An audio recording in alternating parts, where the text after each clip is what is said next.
front of me is XIAOMI Pad 8 Pro, and today I would like to show you how you can change default apps.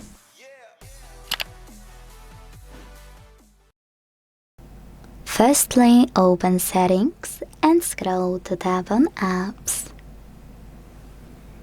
Now tap on those three dots at the top right corner and select Other Settings from the pop-up. Now click on Dual Apps at the top and manage all of those sections by clicking on the one you want to. I will go with Browser. Click on an app you wanna pick. And when you see this little check mark right next to it, go back. As you can see, after a few seconds, my default app has changed. You can do that with all of those other sections. If you ever wanna go back to defaults, click on this button at the bottom and confirm your choice in the pop-up.